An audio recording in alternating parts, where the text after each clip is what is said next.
I've got something for you today. It's kind of a follow-up to the long video I sent yesterday with a 2-hour and 20-minute interview I did about hearing God, which if you haven't heard it, I really want to recommend that you do so. But there's something important here that I want to share with you. And it's this whole concept of signal versus noise.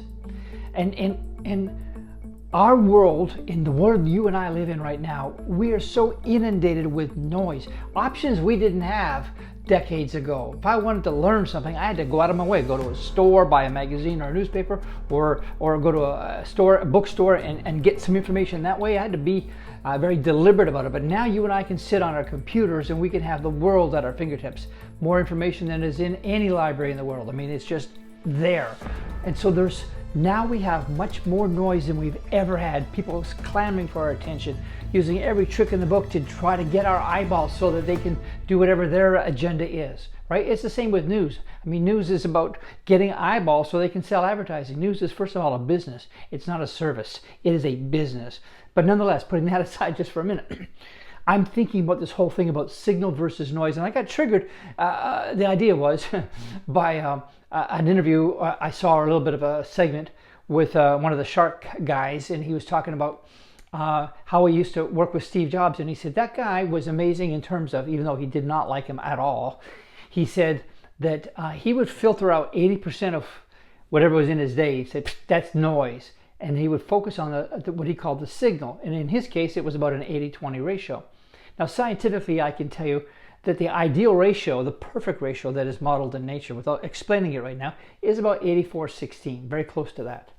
5-6 of the stuff we get coming in at us is noise, typically. Now, maybe you're living in a very noisy environment, and maybe it's more for you.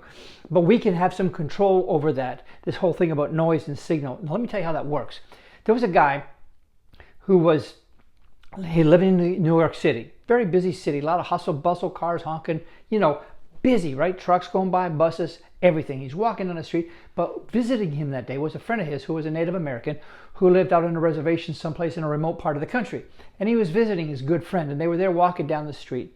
And as they're walking down the street, suddenly the Native American young man turns because he heard something, and he goes down the alleyway, and he sees there attached to a brick wall a somewhat rare tree frog making a certain noise.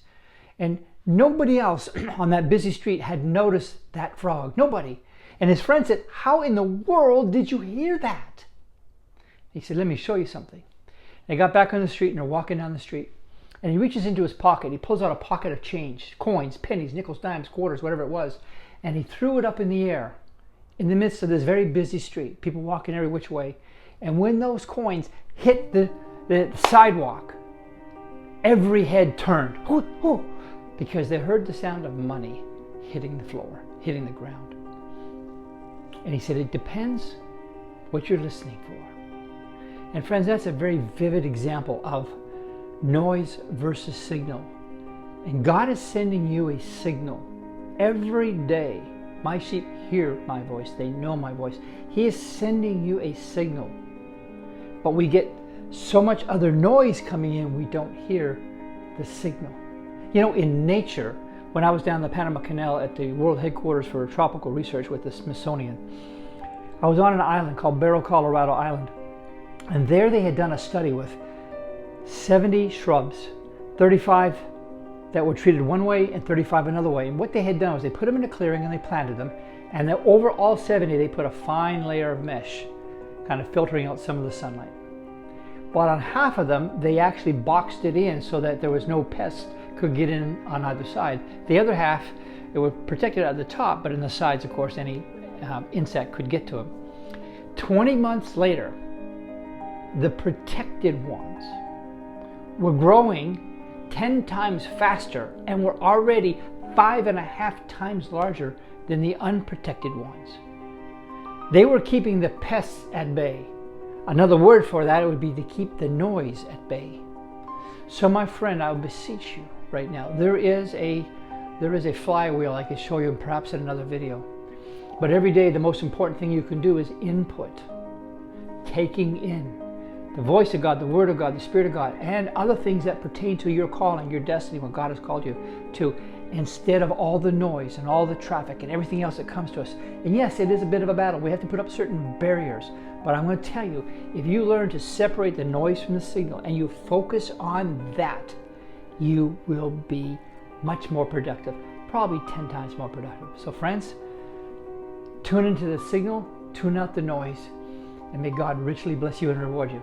Thanks so much for listening. And by the way, hey, if you like it, share it, put a like, you know the stuff they do on YouTube and every place else, because it helps me grow the channel, and I appreciate your help very much. So thanks very much. And oh, by the way, you know, I did this interview with Stronger Faith Ministries, and I've copied it, I've put it down on my own YouTube channel. It's about 2 hours and 20 minutes. It's about 27 stories. If you want to have some input that'll change your life, the comments that I saw coming in from that were on the Stronger Faith Ministries YouTube channel were like, this is the best video I've ever listened to. This is the most important one I've ever heard. So I want to encourage you to watch that. It's on my channel as well. All right, friend. Thanks so much for tuning in. God bless you.